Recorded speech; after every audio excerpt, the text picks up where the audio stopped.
right, welcome back. This is the Epic Morning Show, and this is now Heritage Week. And don't forget, you can reach me to 10799949993 and drop a message now Facebook page as well. So this morning we'll start with the Mendes tribe, and with we now the studio get Professor Joe Ediali. Good morning, Professor.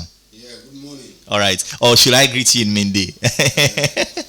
All right. So let's start with the let's talk briefly about the history of the Mendes people. Them when the colony they been found or let's go back as far back as when they say Pedro da Sintra being found Sierra Leone. Were the Mendes people already here, or themselves now part of a larger group we been migrate comes to Salon? Yeah, well, first, may I make one observation? Yes. A lot of people guilty of. Pedro da Sintra not really discover Sierra Leone. Okay. They meet people then they. What he been do no more than name Iggy to a country.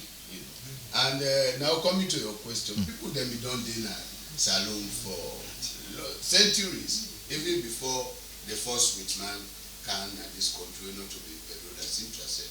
You know. Well, the Mendes have been occupied parts of what now they call Liberia, around that Cape Mount area. They've done already established it. Pockets of them been done in at the east, but not in significant numbers.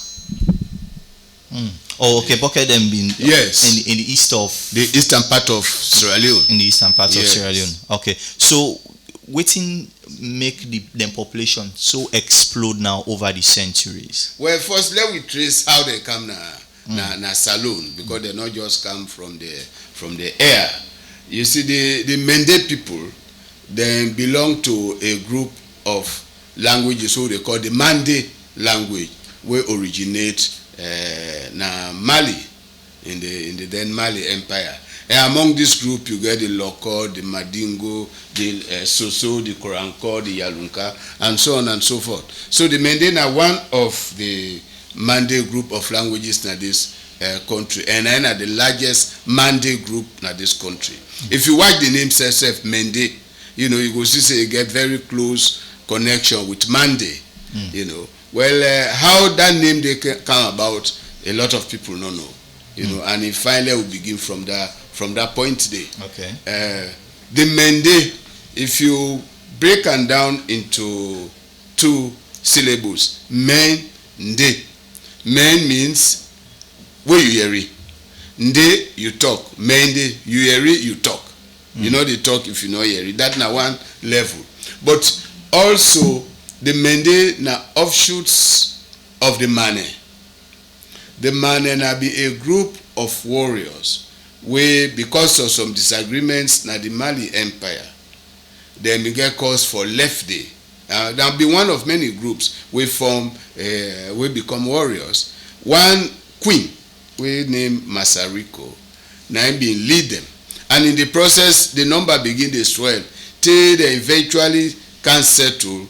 We said today that they call Cape Mount area in Liberia, and from that point onwards, the man begin for saying invading armies na parts of Sierra Leone, the coastal part, the interior of Sierra Leone, and so on and so forth. One of the groups who they send at the interior have been the Loko. Later on the Mendes then come, you know, where they settle.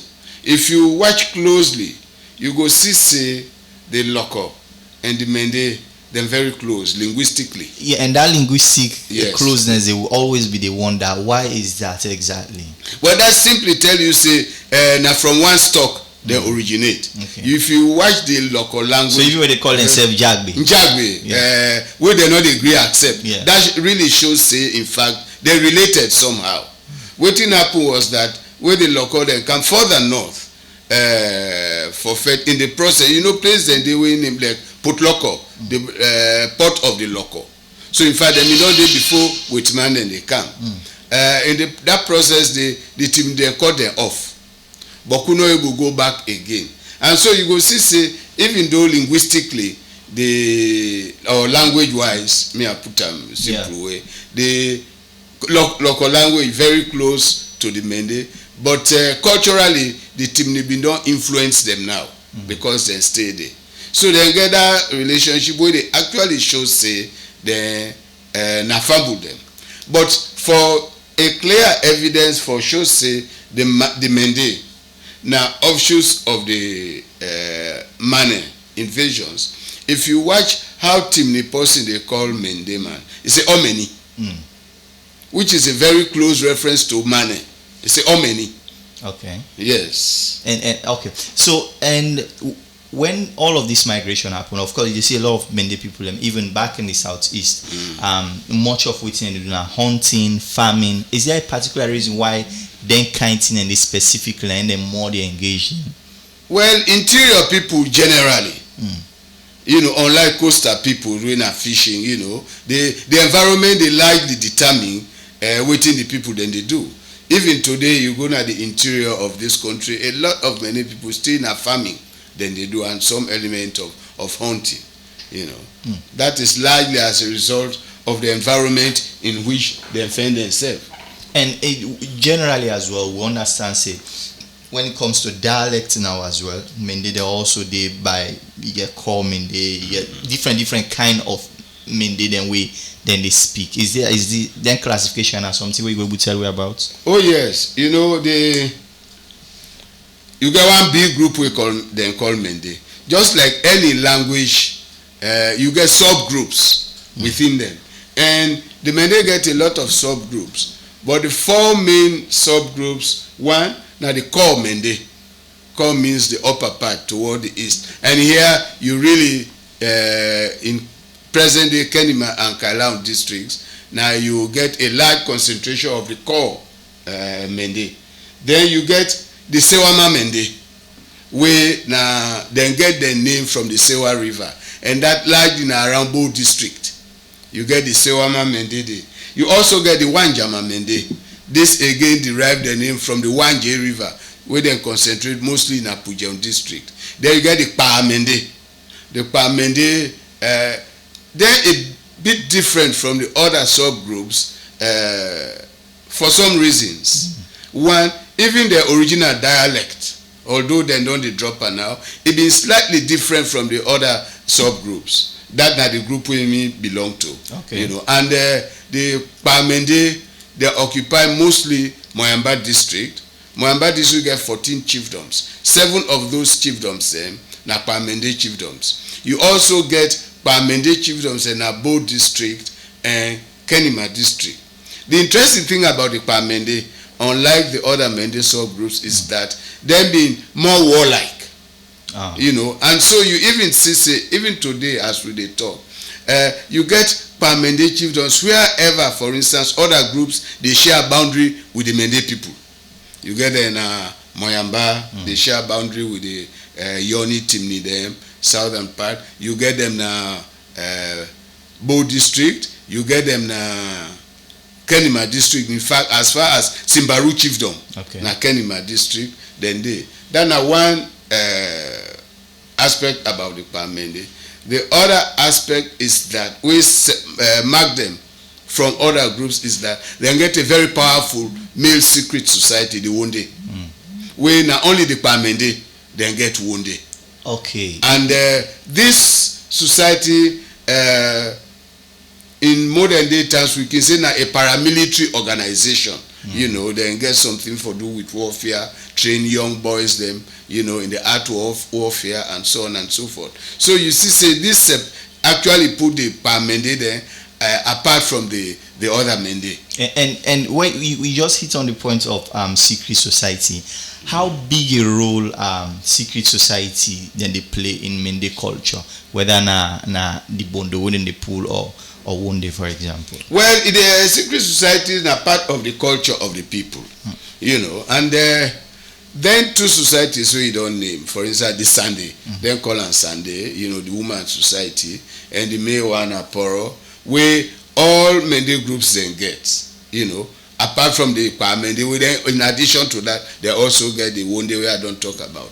The Sunday and the Poro in those days, now been educational institutions, where the main role now been for train young people them how for live very well in their community. If you take the Poro, for instance, when at the male secret society, young boys we don't reach adolescent age, between the ages of 12 to 18, then they initiate them into the poro. Who said them they teach them, for instance, the art of farming, the art of hunting. As boy pikin, them if you say if for be a hardship without complaint, them manly things them. Okay. Then they teach them there. And in those days, nothing would been they take a long time, just like how they go school. They go today, tomorrow, you graduate. Yeah. They take a long time, on and off. Then say they get holiday, then go back. In fact, me late papa been they tell me, say we been enjoying the poro. Then take 5 year day. That not mean say 5 year them they at the bush all the time. They can go, then teach them something, then come back after some time, then go back. That now one thing where the poro been they do. The Sunday also been they train young girls there, how them for live well in their community, how them for live well in their households. Because the Mendes, like many other ethnic groups na Salone, now a polygamous society where one man can take more than one woman, one wife. So get for know how they relate with your co-wives them, how you they relate with your husband. The Sunday been they teach them all that. They also teach them how for take care of pikin, child care, because once you don't graduate, okay, you be ready now for marry. And so then two societies been they do all of that. But over and above that, when you take the poro be also they play a very big role in political affairs. In fact, will become a leader if you not to be a member of that society, because most leaders were already male, and many major decisions them now been the poro bush, then they take them. I will give you one classic example. Even when the Whitman them don't come out, they don't take over this country, where they may introduce a house tax, where in colonial literature then they call hot tax, but not to be hot, because the people now hosted them in day, not to be hot. Okay. So when they introduced the house tax in 1898, for instance, 1897, 1898, a lot of people they oppose for very good reasons. How before Whitman una can't take we country, now una been give we some money for protect the trader, then for protect the missionary, then with them they call stipend. How come we una don't take over now? We say we for pay, and what's of all for pay for us we not to una bill. Why we for pay for us we una not conquer we? That have been just one, several other things in there. But when them they take that decision for resist that house tax and other colonial regulations, now the poro bush they meet, and they use the burnt palm leaf as a symbol. Then they spread that poro message for resist against the Whitman, and the Whitman they don't know because they have been poro. Then we get waiting in Congo Ila, one word. So the poro been also they play a very political role. And when the war begin, we been see say it be even more ferocious now the south and east than by Bure Iyo na the north. Okay, and in a way as well, some of them training and the way you talk say the poro and the sandy be they do. Is this something we still they continue in other parts of the country, or perhaps it's not been done as intensely as it was? Well, the second part answer your question. Really because of modernization, whatever that means, because of Western education, the thing don't water down considerably. But still in rural communities, very rural communities, if you're a young girl, join that society where you reach puberty, adolescent age, they feel very comfortable in your community. In fact, you can't be there, we don't join, then they look down on you. And normally people anywhere know will be afraid for going to village during the holiday because they're afraid say they'll go whole and join them. Yeah, especially during the dry season. Yes. They can put the society there, and go one you there among you come there, nyande biamule abia poemi abi go left for you na broker, you na uninitiated person. Okay. So it still get a role where they play, in we communities. Once a girl picking on join, for instance, graduate from Powe to Sandenyain. Yeah, you na society woman now. You ready for take up adult responsibilities. And when you talk about the language, them, I just think about there is this trend that has been going on for quite some years now. We didn't say the Giziden. It look like say they've been absorbed by the Mendes. How is that even possible? Well, because the Mendes are the largest ethnic group in the south and east, through a peaceful process of waiting with acculturation, not to say they wage war on the other thing there, but then find them a bit attractive